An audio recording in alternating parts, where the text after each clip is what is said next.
सुवर्णकन्या PT. Usha. खेळ खेळणे सर्वांनाच आवडते. मुले माणसेच नाही तर प्राणी देखील खेळतात. अगदी छोटे बाळही हातात खुळखुळा घेऊन खेळते. बालवयापासूनच मुलांना खेळ प्रिय असतात. मुले थोडी मोठी होऊ लागताच त्यांचे खेळांचे प्रकार बदलतात. गोट्या खेळणे, लपाछपी, चोर शिपाई, पकडापकडी या खेळांमध्ये ती रमून जातात. घटकाभर करमणूक, ताणतणाव यापासून सुटका या संकल्पनेतूनच खेळांचा उदय झाला असावा. सूरपारंब्या, लंगडी, आट्यापाट्या, चेंडूफळी हे मुलांचे खेळ तर झिम्मा, फुगडी हे मुलींचे खेळ असायचे. सणवार, उत्सव अशा प्रसंगी तर हमखास खेळ खेळले जायचे. नागपंचमीला स्त्रिया आणि मुली झाडाला झोका बांधून खेळायच्या, तर पुरुष माणसे बैलगाड्यांची शर्यत, बैलांच्या, कोंबड्यांच्या झुंजी लावून मन रमवीत असत.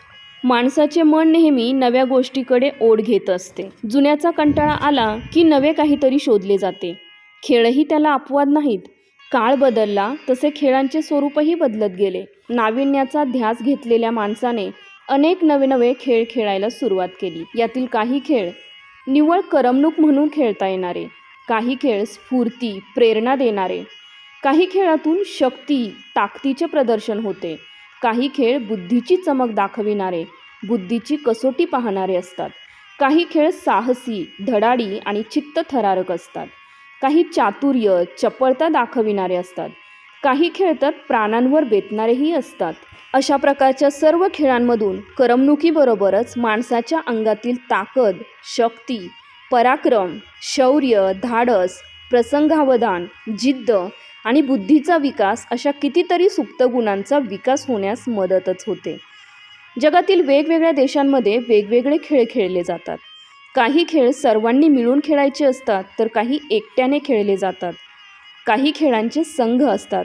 अशा वेगवेगळ्या खेळांतूनच जागतिक पातळीवर ऑलिम्पिक, आशियाई गेम्स, जागतिक फुटबॉल, जागतिक टेनिस अशासारख्या स्पर्धांचा उदय झाला. ऑलिम्पिक, फुटबॉल अशासारख्या स्पर्धात जगातील सर्व देशांचे खेळाडू किंवा संघ भाग घेऊ शकतात.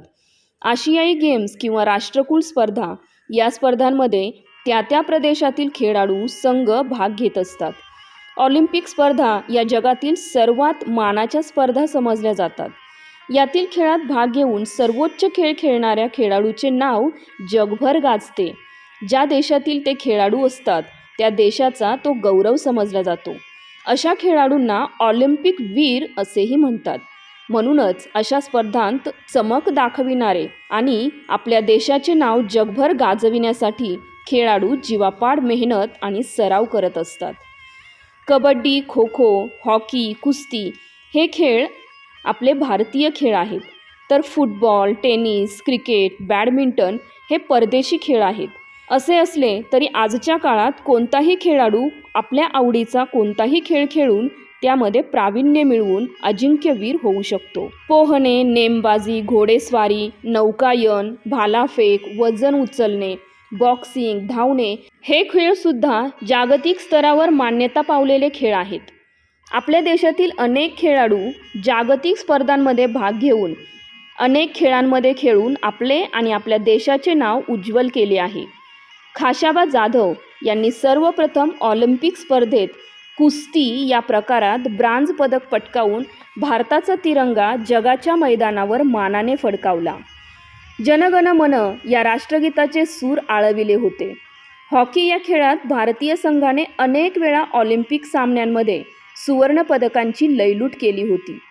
त्यानंतर मात्र प्रत्येक वेळी भारताची कामगिरी निराशाजनक होत होती. एकाही पदकाविना भारतीय खेळाडू परत येत होते.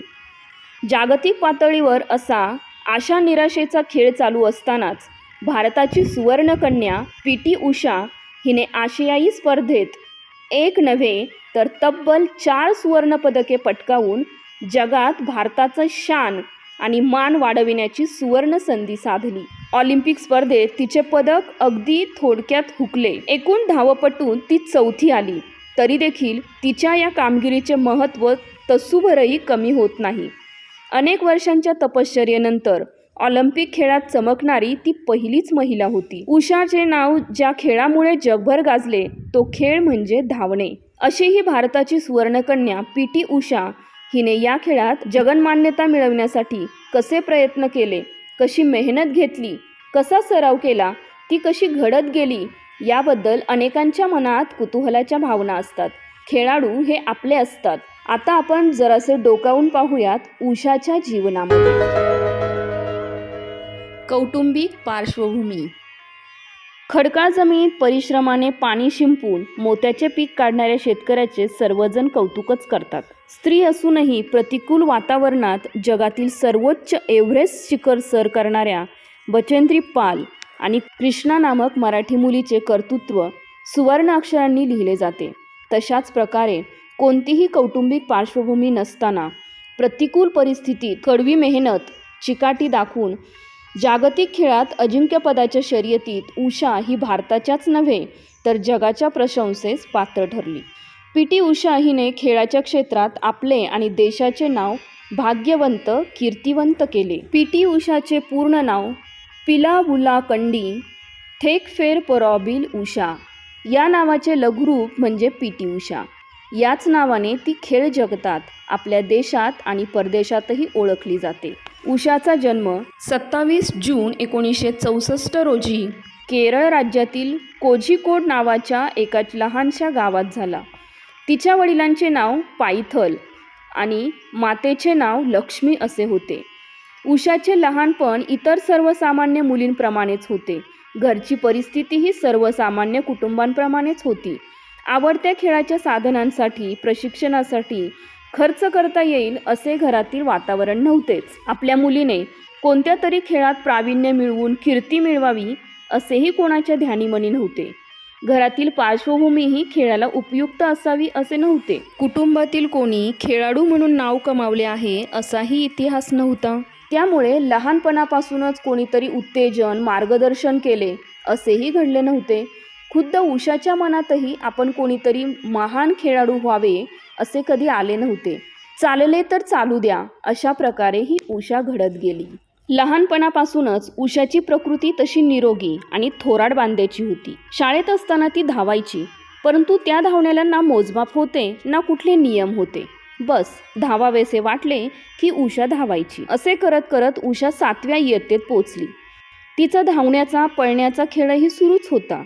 ती शाळेतील खेळांमध्ये नेहमीच भाग घ्यायची. धावण्याचेही तिला पहिल्यापासूनच वेड होते म्हणा.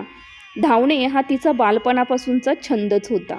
ती नेहमीच शालेय धावण्याच्या स्पर्धांमध्ये हिरिरीने भाग घ्यायची आणि सर्व धावपटूंमध्ये नेहमीच पहिली यायची. थोडेफार कौतुक व्हायचे, हेच तिचे बक्षीस असायचे. अशा प्रकारे शालेय वयापासूनच ती कळत नकळत धावण्याच्या खेळाशी जोडली गेली होती. आपण कोणीतरी मोठे खेळाडू व्हावे असेही तिला कधी वाटले नव्हते. उषा धावण्याच्या खेळात नेहमीच पहिली यायची. तेव्हा ती आपलेच आधीचे रेकॉर्ड तोडायची. उषाची धावण्याची जिद्द, तिच्यात उपजतच असणारी धावण्याची आवड हे सुप्त गुण काही सुजाण, खेळप्रेमी हितचिंतकांच्या ध्यानी आले होते. त्यातीलच एक होते श्री बालकृष्ण नायर. त्यांनी तिच्यातील गुण ओळखले. या मुलीला चांगले मार्गदर्शन लाभले, तिच्यातील सुप्त गुणांना खतपाणी घातले तर ती एक दिवस मोठी नामांकित खेळाडू होईल असे त्यांना वाटले. त्यांच्याकडूनच उषाला खेळाची प्रेरणा मिळाली. त्यांच्या प्रेरणेतूनच उषाला आपण चांगले धावपटू व्हावे असे वाटू लागले आणि मग उषा घडत गेली. हिऱ्याला पैलू पडू लागले. मातीच्या गोळ्याला कुंभार आकार देतो, थापटण्याने थोपटतो, त्याला घडवितो. त्यातूनच मडके, मूर्ती, कुंभ तयार होते. म्हणजेच घडविल्यानंतर त्या वस्तूला चांगले, खरे, सुंदर आकारमान प्राप्त होते. शिल्पकार दगडातून सुंदर शिल्प घडवितो. तसे पाहिले तर मातीचा गोळा किंवा एखादा दगड हे सामान्यच असतात, परंतु जेव्हा कुंभार किंवा शिल्पकार त्यातून सुंदरसा कुंभ आणि सुंदर मूर्ती घडवितो तेव्हा त्या मातीच्या गोळ्याला आणि दगडाच्या घडीव शिल्पाला मोल किंवा किंमत प्राप्त होत असते. माणसाचेही असेच असते. मुलांना शिकवावे लागते, नव्याची ओळख करून द्यावी लागते. शिक्षणाने माणूस शहाणा होतो. चांगले वाईट हे तो ओळखू शकतो. काय केले असता काय होईल याचा अंदाज, आडाखा बांधण्याची शक्ती त्याच्यात निर्माण होते. कोणत्या मार्गाने गेले असता आपण ध्येय गाठू हे ते समजू शकतो. नुसते शिक्षण घेऊन भागत नाही, तर प्रशिक्षणही घ्यावे लागते. एखाद्या विषयाचा सखोल अभ्यास करावा लागतो.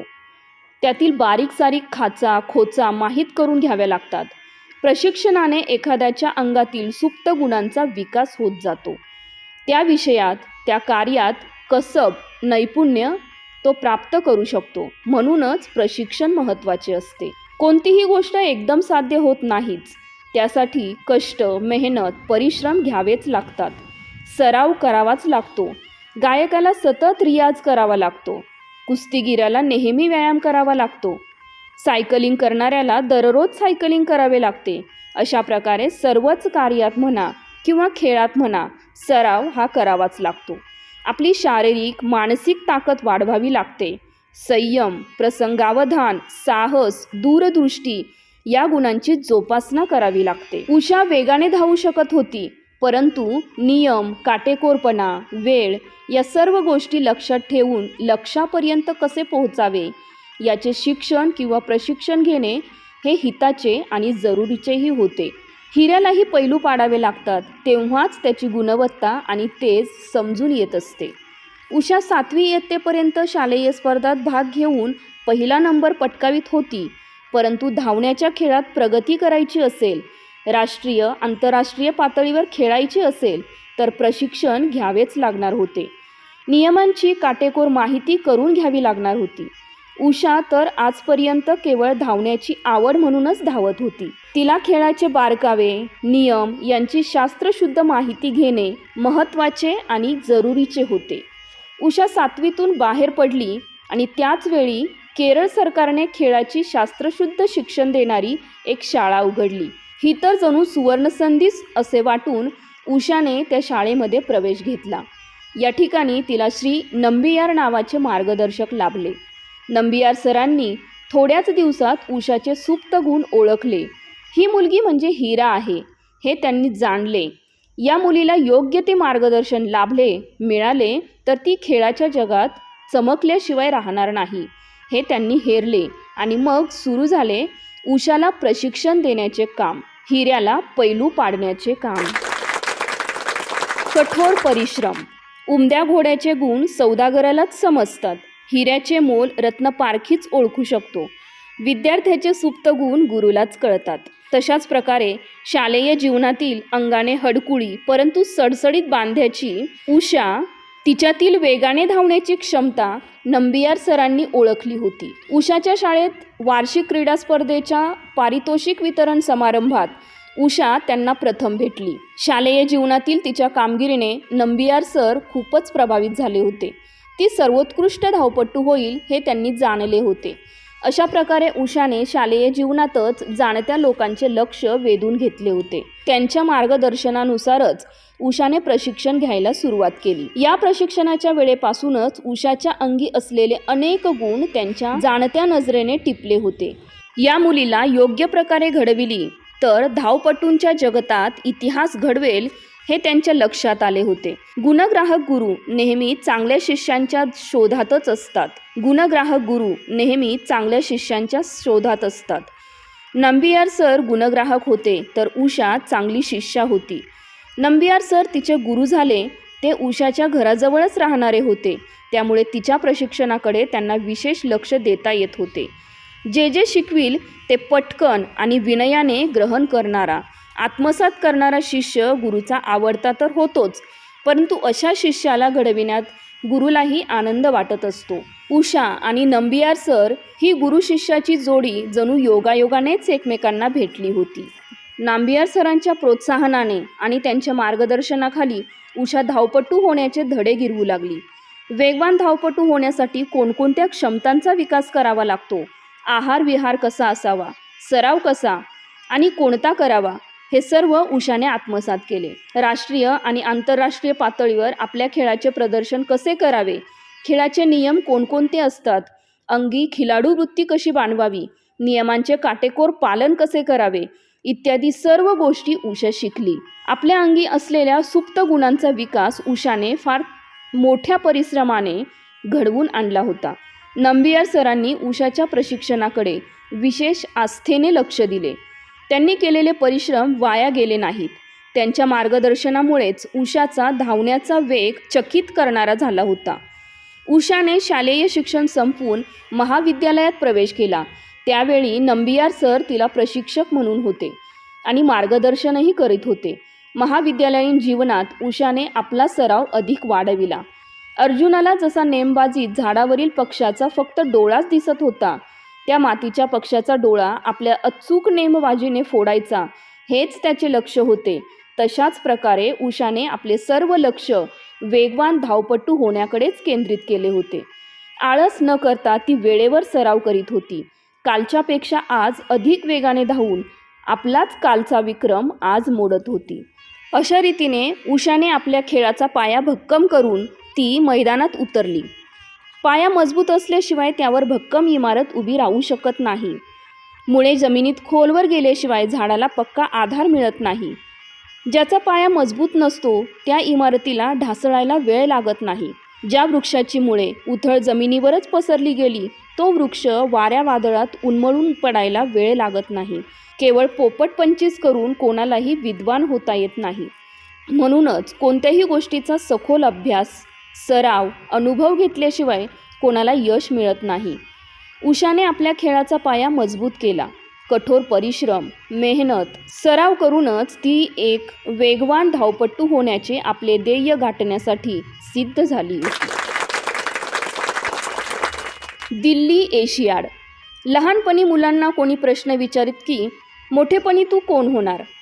त्या वयातील मुले आपल्या आजूबाजूला जे पाहिलेले असेल त्याचप्रमाणे उत्तरं देत. कोणी म्हणायचे मी पोलीस होईल, कोणी डॉक्टर, क्रिकेट आवडणारी मुले म्हणत मी गावस्करसारखा क्रिकेट खेळेल. पण असे सांगणे कोणी गंभीरपणे मनावर घेत नाही. उषाला मात्र असा प्रश्न कोणी विचारलेला नव्हता आणि आपण अमुक तमुक व्हावे असेही तिने कधी ध्येय ठरविलेले नव्हते. परंतु आपल्या स्वतःच्या मनानेच ती शालेय जीवनात छोट्या मोठ्या खेळांच्या धावण्याच्या स्पर्धेत भाग घेत होती. यातूनच तिची खेळाबद्दलची धावण्याची आवड वाढत होती. शालेय स्तरावर असताना तिने अनेक लहान सहान पारितोषिके पटकावली होती. महिला क्रीडा विद्यालयात शिक्षण घेत असताना तिची निवड राज्यातून प्रतिनिधित्व करण्यासाठी झाली होती. महिला क्रीडा विद्यालयात शिक्षण घेत असताना तिची निवड राज्यातून प्रतिनिधित्व करण्यासाठी झाली होती. त्यावेळी उषाला दरमहा 250 रुपये क्रीडा शिष्यवृत्ती मिळत होती. पुढे 1979 साली तिने राष्ट्रीय पातळीवरील खेळातही भाग घेतला. गुरूंच्या मार्गदर्शनाखाली उषाने आपल्या खेळाला उच्च स्थानावर नेण्याचा प्रयत्न केला. कठोर मेहनत, दृढ निश्चय या आपल्या गुणांच्या जोरावर ती भविष्यात यशाचे शिखर गाठील असे जाणकारांना वाटत होते. महाविद्यालयीन जीवनात उषाने केरळ राज्य महाविद्यालयीन क्रीडा स्पर्धेत भाग घेतला आणि एकूण 15 पैकी 14 सुवर्ण पदके जिंकली. पुढे आपण सुवर्णकन्या म्हणून ओळखले जाऊ याचे संकेत तिने त्याच वेळी दिले होते. नंबियार सरांच्या नंतर भाटिया नावाचे प्रशिक्षक उषाचे मार्गदर्शक बनले. उषा त्यांच्या मार्गदर्शनाखाली यशाच्या शिखराकडे मार्गक्रमण करू लागली. उषाच्या यशाच्या कारकिर्दीची खरी सुरुवात झाली ती एशियाई खेळापासून. 1982 साली दिल्लीला एशियाड खेळाच्या स्पर्धा भरविण्यात आल्या. आंतरराष्ट्रीय पातळीवर या स्पर्धा महत्त्वाच्या मानण्यात येतात. त्या प्रतिष्ठेच्याही असतात. त्यामुळे या स्पर्धेतील निरनिराळ्या खेळांमध्ये भाग घेणारे खेळाडू खूप आधीपासूनच तयारीला लागतात. उषा या स्पर्धेतील ॲथलेटिक्स या खेळात एक धावपटू म्हणून भाग घेणार होती. तिनेही तयारी केली होती. अशा आंतरराष्ट्रीय खेळात भाग घेणे, जिंकणे हे एखाद्या खेळाडूच्या दृष्टीने अत्यंत मोठी संधी समजण्यात येते. उषाने आपले कर्तृत्व आणि पात्रता सिद्ध केली होती. 1982 साली दिल्लीला एशियाड स्पर्धांचे उद्घाटन झाले. जगातल्या अनेक देशांचे दिग्गज खेळाडू या स्पर्धेतील निरनिराळ्या खेळांमध्ये भाग घेण्यासाठी दिल्लीला आले होते. त्यात अनेक नामवंत, विक्रमी कामगिरी नोंदविणारे खेळाडू होते. ॲथलेटिक्समध्ये तर अनेक विक्रम करणारे खेळाडू होते आणि अशा खेळाडूमध्ये उषाला आपले नाणे खणखणीतपणे वाजवून दाखवण्याची संधी आली होती. आमच्या देशातही उत्तमोत्तम खेळाडू आहेत हे सर्वांना दाखवून द्यायचे होते. उषाच्या कारकिर्दीतली ही एक मोठी लढाई होती. अखेर ॲथलेटिक्स स्पर्धांना सुरुवात झाली. उषा महिलांच्या 100 मीटर्स आणि 200 मीटर्सच्या धावण्याच्या स्पर्धेत भाग घेणार होती. तिचा आत्मविश्वास दांडगा होता. खेळाला सुरुवात झाली. या स्पर्धेत उषाने 100 आणि 200 मीटर्सच्या दौडीत 2 रौप्य पदके जिंकली. हे तिचे कर्तृत्व तसे मोठेच होते. सर्वांनी तिच्या यशाबद्दल कौतुक केले, प्रोत्साहन दिले. या स्पर्धेतील अनुभवाने उषाचा आत्मविश्वास दुणावला. मनातली भीती, निराशा दूर झाली. तिने यशाची पायाभरणी केली होती. खेळाचा पाया मजबूत केला होता. रौप्य पदकांच्या कमाईतून ती खेळाच्या मंदिराला चांदीच्या भिंती बांधणार होती आणि सुवर्ण पदकांच्या कमाईतून खेळाच्या मंदिरावर सोन्याचा कळस बसविण्यासाठी सुवर्ण पदकांच्या प्रतीक्षेत पुढील स्पर्धांसाठी जय्यत तयारी करण्यासाठी ती सज्ज झाली होती. ऑलिम्पिकमधील पहिली भारतीय महिला. यशासारखा आनंद नसतो. यश हे स्फूर्ती देते, उत्साह वाढविते, प्रेरणा देते आणि कौतुकाची थाप पाठीवर पडताच आणखी यापेक्षा मोठे यश मिळवावे अशी मनाची भावना होते. हुरूप वाढतो. यशाच्या पायऱ्या चढत चढतच कर्तृत्वाचे, ध्येयाचे शिखर गाठता येते. उषाचेही तसेच होते. वेगवान धावपटू होणे एवढेच उषाचे स्वप्न नव्हते, तर अव्वल वेगवान धावपटू म्हणून जगात नाव कमवून आपल्या देशाचा गौरव वाढविण्याचे, जगातील सर्वात वेगवान धावपटू होण्याचे तिचे ध्येय होते. ध्येय ठेवणे सोपे असते, परंतु ते ध्येय गाठण्यासाठी, साकार करण्यासाठी जीवतोड परिश्रम करावे लागतात. अनेक गोष्टींवर संयम ठेवून मोठा त्याग करावा लागतो, तरच ध्येय गाठता येते. उषाचे ध्येय मोठे होते. त्यासाठी ती कठोर मेहनत, कष्ट घेत होती. दिल्ली एशियाडमधील रौप्य पदकावर तिचे समाधान कधीच होण्यासारखे नव्हते. परदेशात जाऊन आपल्या यशाचा डंका पिटून देशाचे नाव खेळाच्या इतिहासात सुवर्णाक्षरांनी लिहावे असा तिचा मानस होता. त्यासाठी कितीही कष्ट, परिश्रम करण्याची तिची तयारी होती आणि दिल्ली एशियाड संपताच ती पुढच्या तयारीला लागली. सतत सराव, शारीरिक मानसिकरित्या परिपूर्ण तंदुरुस्त राहण्यासाठी ती जीवाचा आटापिटा करू लागली. यशाची किंमत चुकवावी लागते. कोणालाच सहजासहजी यश पदरात पडत नाही. परिश्रम, त्याग हीच तिची किंमत असते. पुढच्या स्पर्धेसाठी उषा अशीच झपाटून सराव करीत होती. तिच्या घरची परिस्थिती तशी सामान्यच होती. कौटुंबिक परिस्थिती लक्षात घेऊनच, त्याचे भान ठेवूनच ती पुढील मार्गावर वाटचाल करत होती. आर्थिक समस्या भेडसावत होत्या. ती काही धनवान पित्याची मुलगी नव्हती, त्यामुळे सरावाला, खेळाला तिच्या पुढे जाण्याला मर्यादा पडत होत्या. अडथळे येत होते. तुटपुंज मानधनावर अनेक गोष्टींची पूर्तता करता येत नव्हती. उषाला असे सर्व अडथळे पार करूनच आपल्या ध्येयाकडे वाटचाल करावी लागत होती. ती मनापासून तयारी करीत होती आणि तनाने, मनाने लक्ष्याचा वेध घेण्यासाठी झटत होती. 1984 साली अमेरिकेतील लॉस एंजेलिस येथे ऑलिम्पिक म्हणजेच जागतिक पातळीवरील खेळाच्या स्पर्धांचे आयोजन करण्यात आले होते. उषाला ही एक मोठी संधी होती.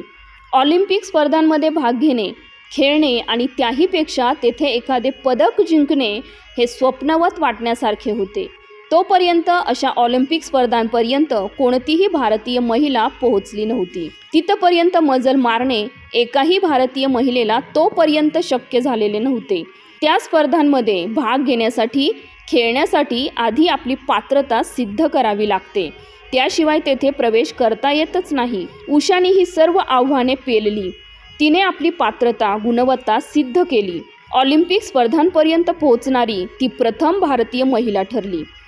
हेच यश तिचे मोठे यश होते. अखेर या स्पर्धेत ती जगातील अत्यंत अव्वल प्रथम श्रेणीच्या धावपटूंबरोबर स्पर्धेत उतरली. स्पर्धा संपली तेव्हा उषा जगातील धावपटूंच्या 4थ्या स्थानावर आली.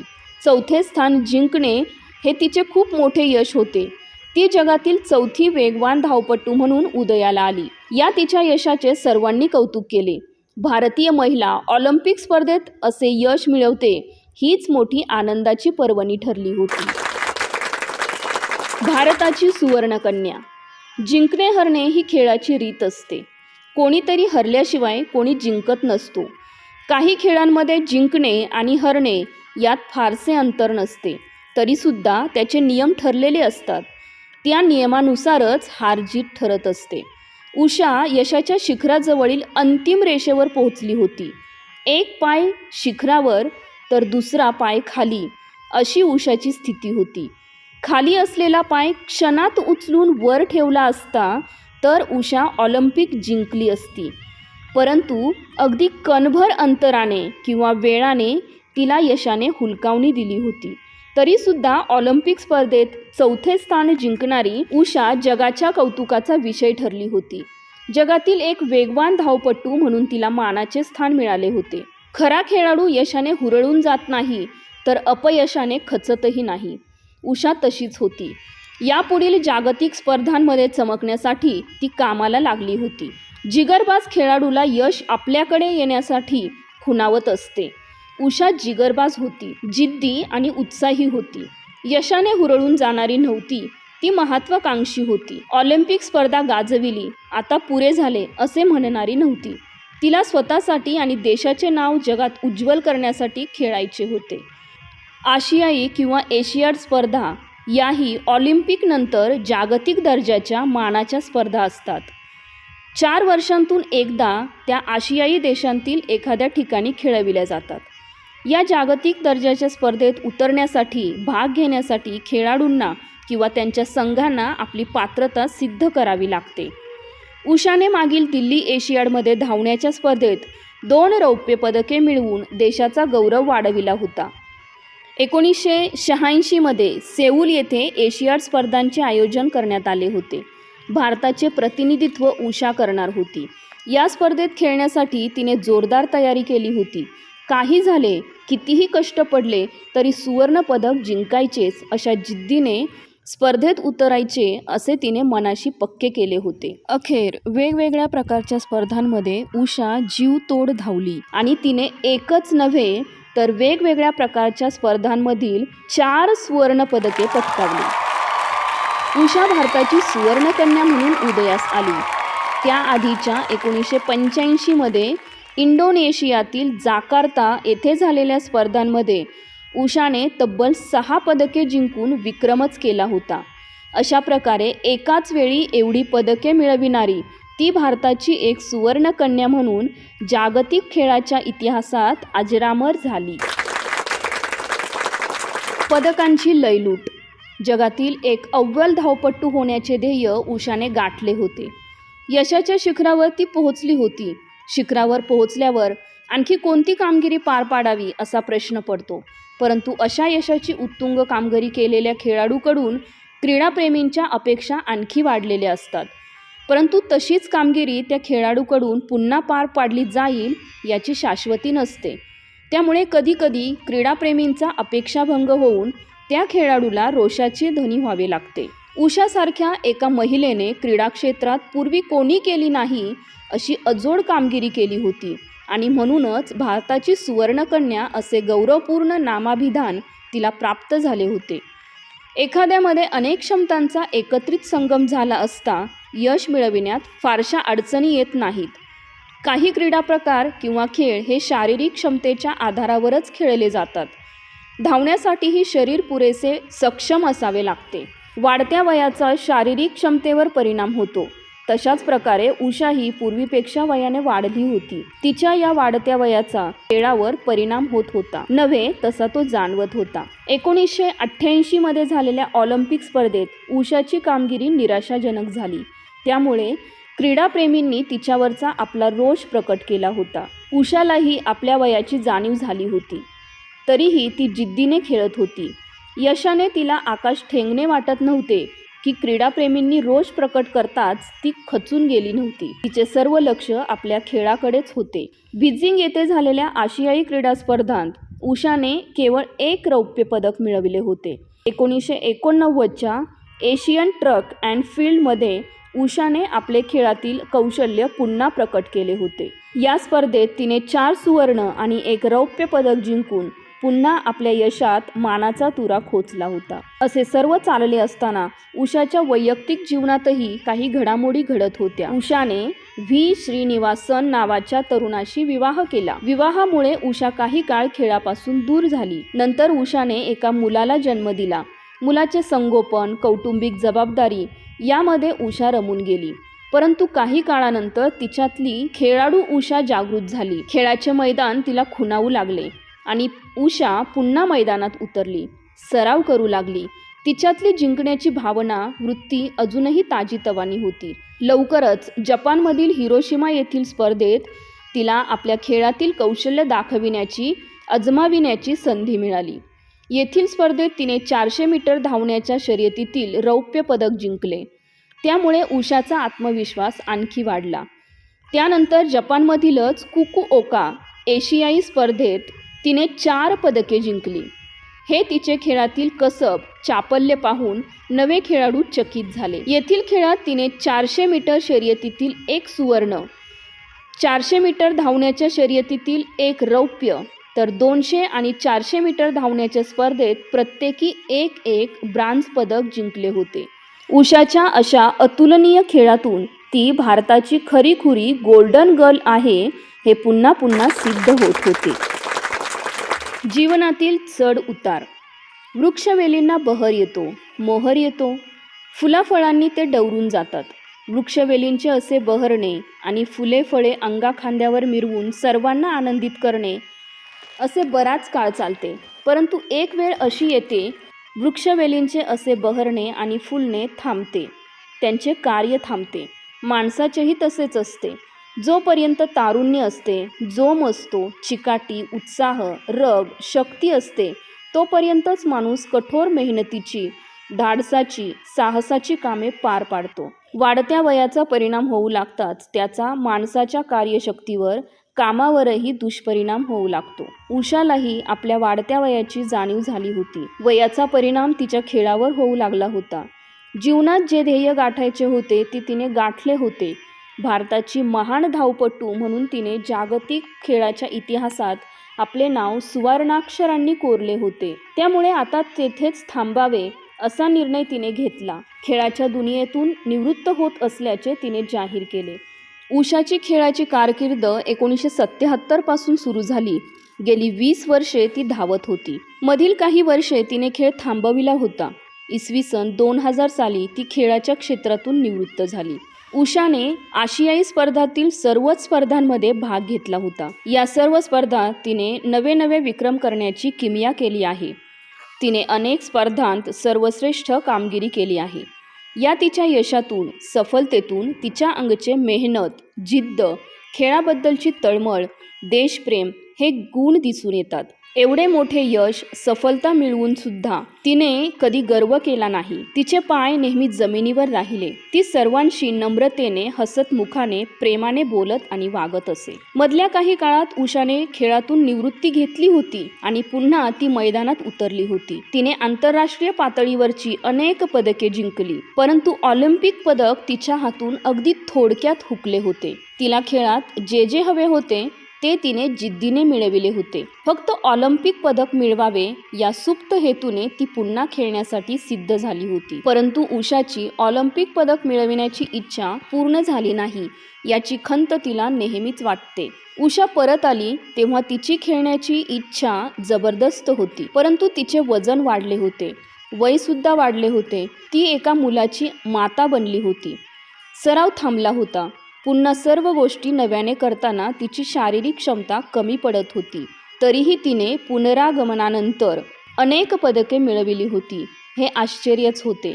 तिला या कार्यात तिच्या परिवारातील सर्वांचे आणि विशेष म्हणजे तिच्या पतीचे खूप सहकार्य आणि प्रोत्साहन मिळाले होते.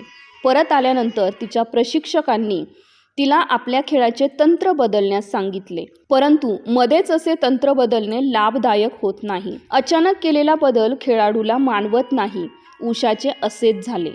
तंत्र बदलून तिने सराव करताच उषाचा पाय जायबंदी झाला.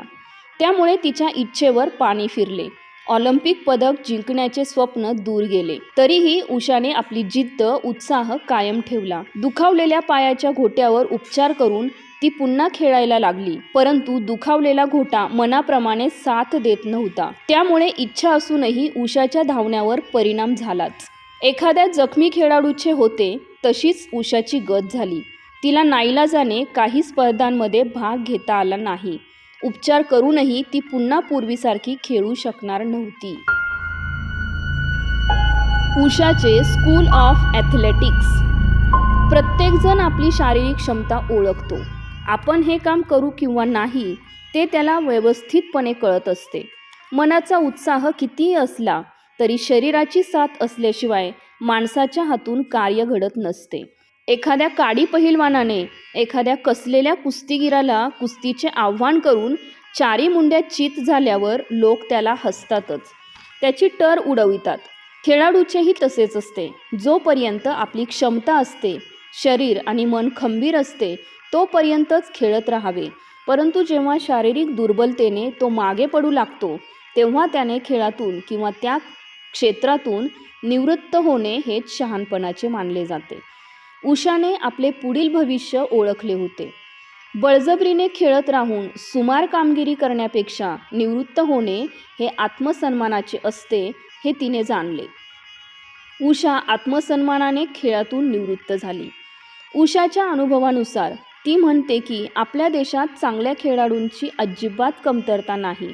मात्र आपल्या येथे खेळाच्या चांगल्या आणि उत्तम गरज असलेल्या सोयीसुविधांची कमतरता आहे. संबंधित संस्थांनी आणि सरकारने चांगल्या सुविधा आणि खेळाडूंच्या गरजांची चांगल्या प्रकारे पूर्तता केली, खेळाडूंनी वैज्ञानिक दृष्टिकोन अंगी बाळगून सराव खेळ केला, तर भारतीय खेळाडू जागतिक खेळाच्या मैदानात देशाचे नाव उज्ज्वल करतील, असे उषाने सांगितले आहे. खेळातून निवृत्ती स्वीकारल्यानंतर उषा नुसतीच गप्प बसणार नाही. तिच्याजवळ जो मोकळा वेळ असेल त्या वेळेचा सदुपयोग ती करणार आहे. देशात खेळाविषयी जागृती आणि प्रचार करणार आहे. त्यासाठी ती उषा स्कूल ऑफ ॲथलेटिक्स नावाची अकॅडमी उघडणार आहे. असे स्कूल उघडणे हे उषाचे स्वप्न आहे. तिचे अपूर्ण राहिलेले ऑलिम्पिक पदक जिंकण्याचे स्वप्न ती या अकॅडमीच्या माध्यमातून पूर्ण करणार आहे. यासाठी उषा तयारीला लागली आहे. अशा अकॅडमीसाठी मेहनत आणि कष्ट करावे लागतील आणि असे कष्ट करायला उषाने सुरुवात केलेली आहे. गुणवंतांचा सन्मान करणे, गौरव करणे, त्याच्या पाठीवर कौतुकाची थाप मारून त्याला आणखी प्रोत्साहन देणे ही आपली परंपरा आहे. त्यानुसार जागतिक पटलावर ॲथलेटिक्स खेळात भारताचा मान आणि शान वाढविणाऱ्या उषाला अनेक मानसन्मान प्राप्त झाले. उषाला 1983 मध्ये अर्जुन पुरस्कार मिळाला. 1985 मध्ये भारत सरकारने पद्मश्री किताब देऊन तिचा सन्मान केला. ऑलिम्पिकच्या खेळात अंतिम टप्प्यापर्यंत पोहोचणारी ती भारताची प्रथम महिला आहे. भारतीय महिलांमध्ये सर्वश्रेष्ठ महिला खेळाडूचा बहुमान तिने मिळविला आहे. अशा प्रकारे सुवर्ण पदके, रौप्य पदके, ब्रांझ पदके मिळविणारी उषा सन्मानाने सन्मानित झालेली एक श्रेष्ठ महिला खेळाडू म्हणून भारतात आणि जगात मान्यता पावली आहे. उषाच्या जीवनातला सर्वात आनंददायी क्षण किंवा प्रसंग म्हणजे तिने जिंकलेली पहिली आशियाई स्पर्धा. ऑलिम्पिक स्पर्धात जिंकण्याच्या अंतिम रेषेवर पोहोचणे हा जसा आनंद देणारा क्षण, तसाच थोडक्यात पदक हुकले म्हणून उषाला दुःख वाटायला लावणाराही क्षण, म्हणजेच एका डोळ्यात हसू आणि दुसऱ्या डोळ्यात आसू. अशा प्रकारे जगातील एक अव्वल धावपटू म्हणून उषाने स्वतःचा आणि देशाचा गौरव आणि सन्मान वाढवून ती आता नवीन खेळाडूंना मार्गदर्शन करणारी भूमिका पार पाडत आहे. क्रीडा क्षेत्रातून निवृत्त झाल्यावर उषा आदर्श गृहिणी बनली. आपली मुले, पती आणि वृद्ध मातेची सेवा करण्यात ती धन्यता मानित आहे. उरलेला वेळ ती खेळाडूंना मार्गदर्शन करण्यात खर्च करते. अशा भारताच्या सुवर्णकन्या पी.टी. उषाची जीवनगाथा भारतीय खेळाडूंना मार्गदर्शक, प्रेरणादायी आहे, हेच खरे. अशा या भारताच्या सुवर्णकन्येला आमच्या लाख लाख शुभेच्छा.